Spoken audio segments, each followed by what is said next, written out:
Hi, welcome to another episode of Look Ma No Hands. My name is Linda, and this is a little podcast where I talk about what I'm wearing, crochet items that I've made, what I've been stitching, what I've been reading, what I've been watching, and every now and again I throw in a little segment that I call fancy footwork. This week I don't think there's going to be any fancy footwork, but you never know.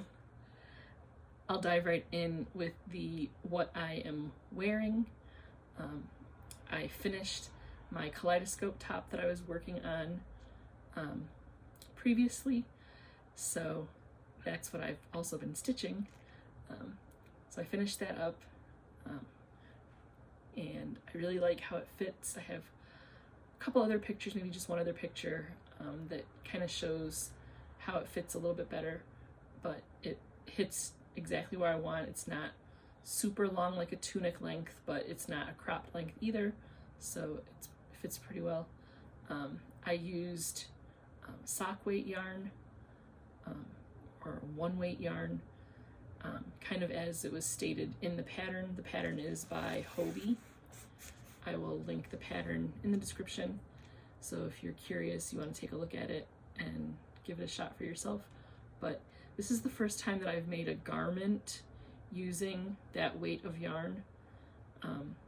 One thing I can say is, with the yarn being so thin like that, it did definitely take some time, a little more time than I am used to when it comes to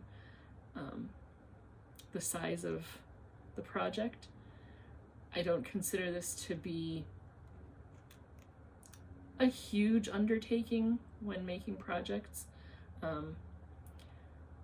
Size-wise, I feel like it's a more manageable size project, but using the thin yarn, it took probably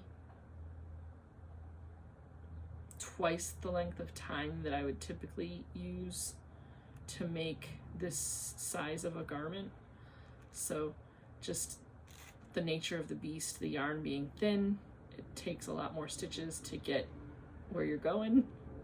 And yeah, but other than that, I really like the finished project, so there's that.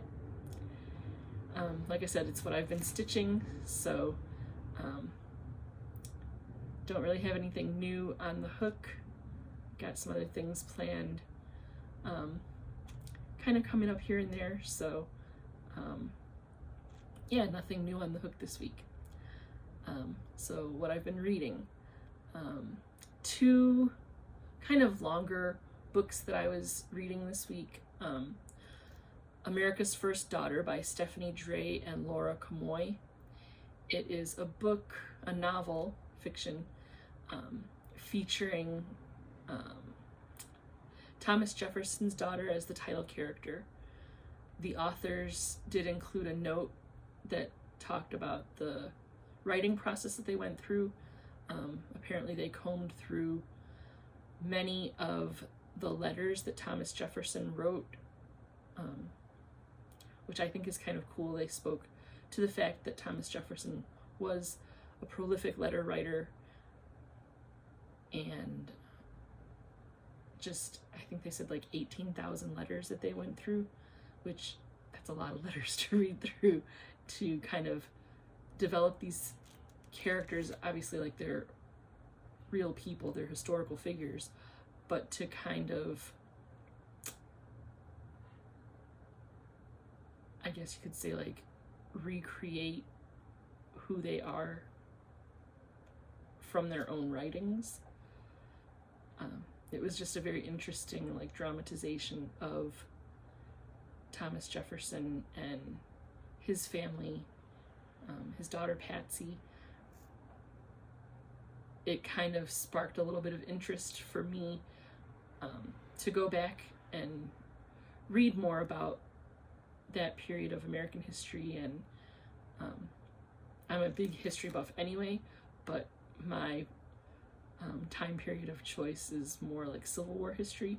So yeah, it's just something that I'm kind of looking forward to diving into a little bit more for myself, and getting another perspective of history other than what I learned when I was in high school and college, kind of reading things that can give more insight on that period of American history. What sparked my interest in reading that particular novel was when I was going through the Libby app from the library and seeing different categories on the app. One of them was a category exclusively about the American Revolution.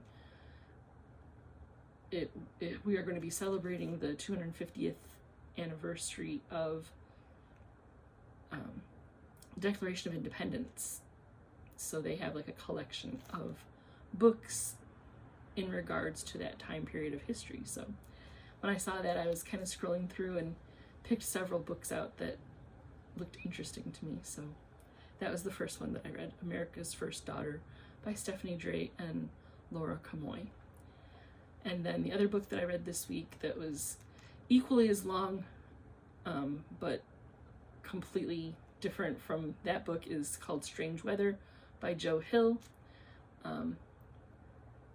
I've read a good number of books by Joe Hill, and they always tend to like creep me out, and just, I don't know, I like the like sci-fi thriller type stories. So this one was right up there with stories that just really are out there.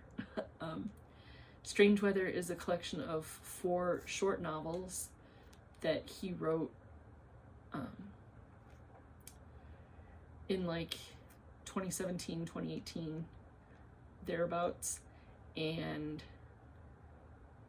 they all include some kind of weird weather phenomenon kind of thing, and like I said, sci-fi type of element to it. The first story featured a Polaroid camera that when your picture was taken with it, it took like a piece of your memory. So if your picture was taken with it too many times, you were basically like mindless at that point. So that was creepy. And there was just a lot of strange things in that story. The man that owned the camera was, I guess you could say, like the villain in the story, and he was just not a good person. And the teenager that kind of encountered him at the beginning of the story recognized that right away. The teenager's elderly neighbor knew of, she called him the Polaroid man. But of course, when she speaks, because she's elderly, people think that she's like suffering from dementia, and just, yeah, it was an interesting story to see how all the characters kind of like wove together, and the ending was kind of shocking, and I guess you could almost even say like anticlimactic. Like I expected a different ending, and it just kind of like ended abruptly, I guess you could say. There were 3 other stories in the novel, or in the collection. One of them was called Aloft. The main character went on a skydiving trip with some of his friends to honor their deceased friend, and he was not super thrilled about jumping out of the airplane, and then some things happened, again, weather phenomenon type of things happened that kind of forced them to all jump out of the plane, and when he did, some strange things happened, and he ends up like in the clouds, and then all of the weird things that happened while he was stuck in the cloud. So yeah, that was a weird novel. But if you're into kind of weird sci-fi thriller type things, then this would definitely be a great read. Each novel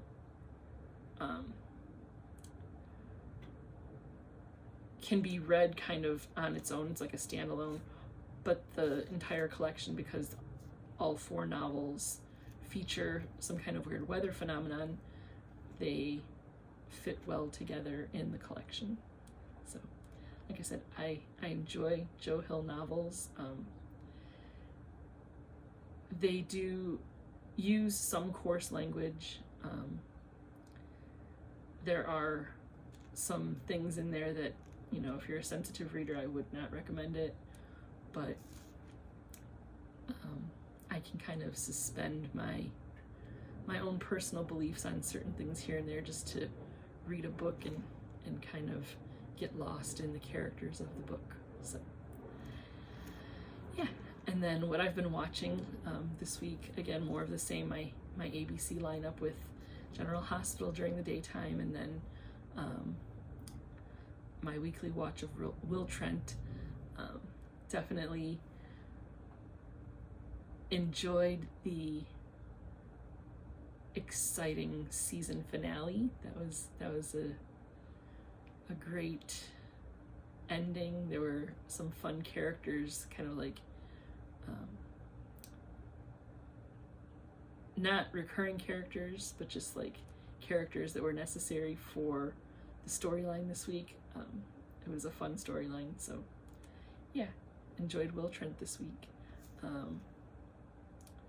911, it's just never going to be the same without Captain Nash, but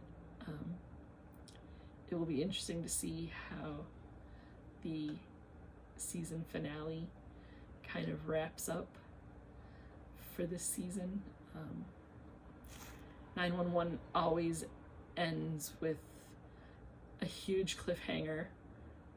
It ends with us wondering which characters are going to be coming back for the next season. So yeah, it'll be great to see how that goes. My usual weekly watch of Grey's Anatomy, Dr. Odyssey, all the shows are kind of wrapping up for the season, so we'll see how things go the next few weeks when it comes to what I've been watching, because the summer months, the regular shows are on hiatus for a few months, so maybe there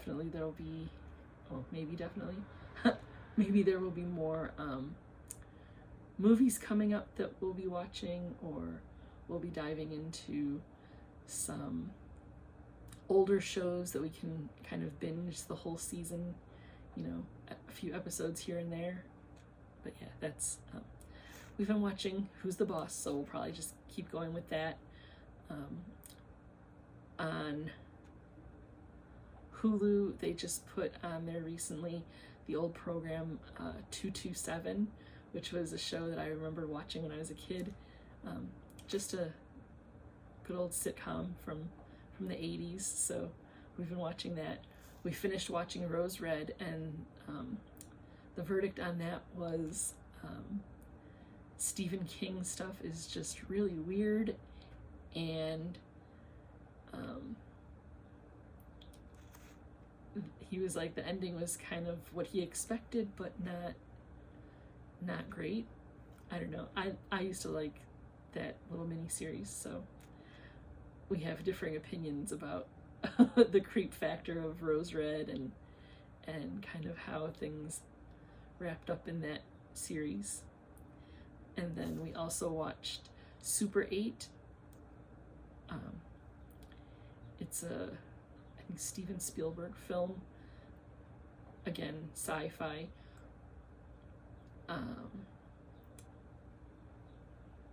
The premise of the movie is a bunch of teenage kids in the 80s are making an independent film to enter a film festival, and in doing that, they accidentally capture a train wreck while they're filming their little independent film, and then the government is trying to like cover up basically like a little science experiment thing, and that experiment was on the train that crashed, so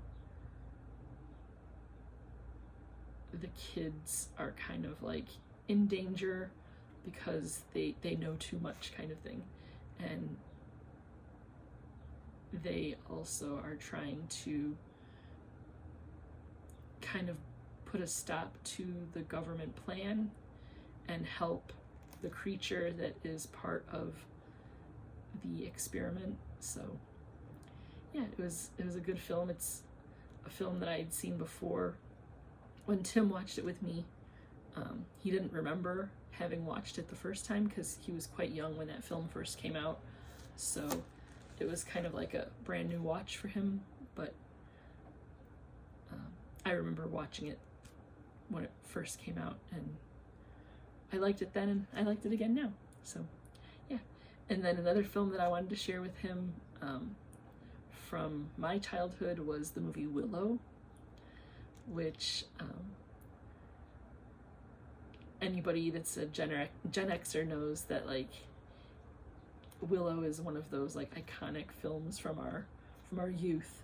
So yeah, we watched that, and I think he enjoyed it. He said that it was very much like,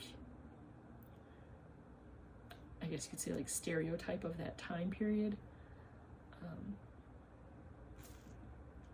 Yeah, I remembered the film from when I was a kid, and watching it back now as an adult, I still very much enjoyed it now. So yeah.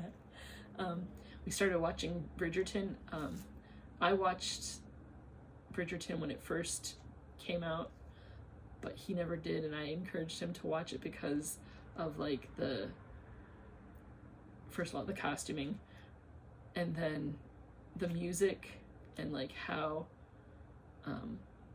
modern songs are used in like orchestral arrangements in the film for all of like the ballroom scenes and things. So, and since Tim really likes music, I was able to convince him like, you should watch it just for that aspect alone.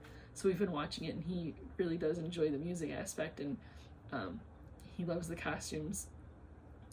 There have been times when he sees the different characters wearing a variety of whatever, almost always like very formal looking things, and he is definitely a clothes horse. He loves, you know, formal wear and all of that. So he's been enjoying the costumes and saying, oh, I would wear that, and I would wear that, and appreciating like the different dresses and gowns that the women are wearing and things like that. So we've had some fun discussions of different things, and then just the romance element and things like that, he feels kind of like awkward, and love scenes and things like that. He's like, I can't believe I'm watching this with my mother.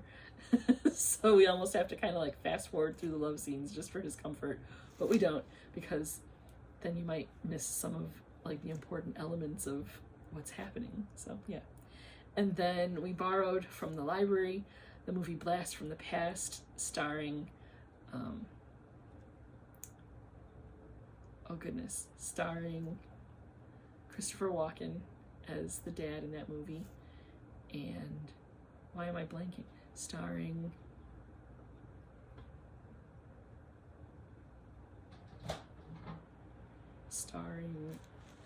okay, I'm recording, but who is in Blast from the Past?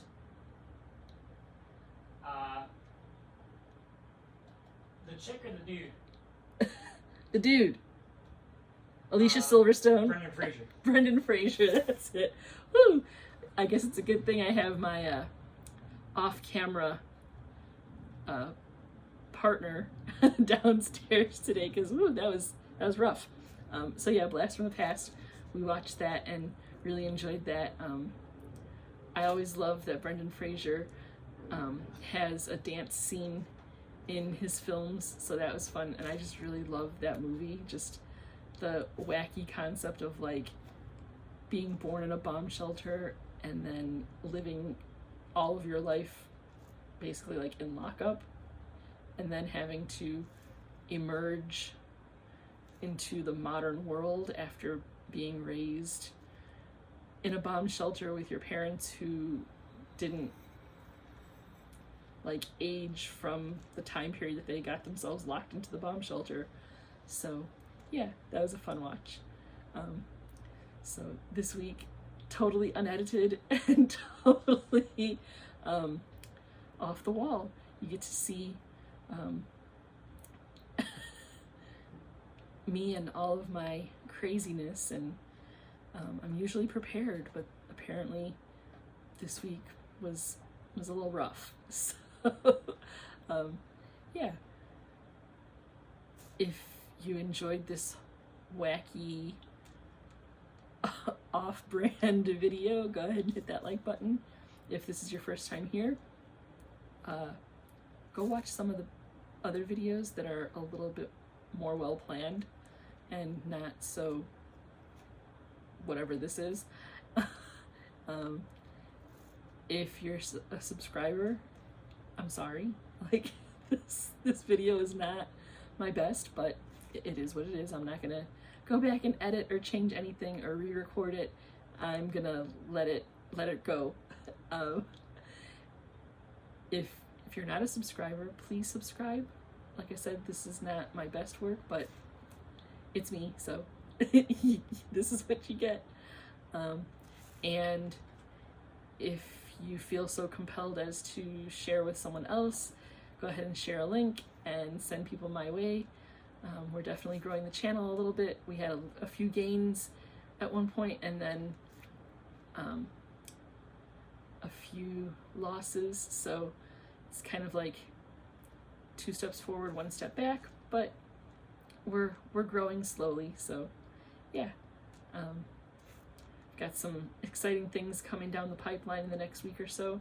I will go ahead and update you guys once things kind of gel and everything is a little bit more certain. But yeah, thanks for stopping by, and I'll see you again next week.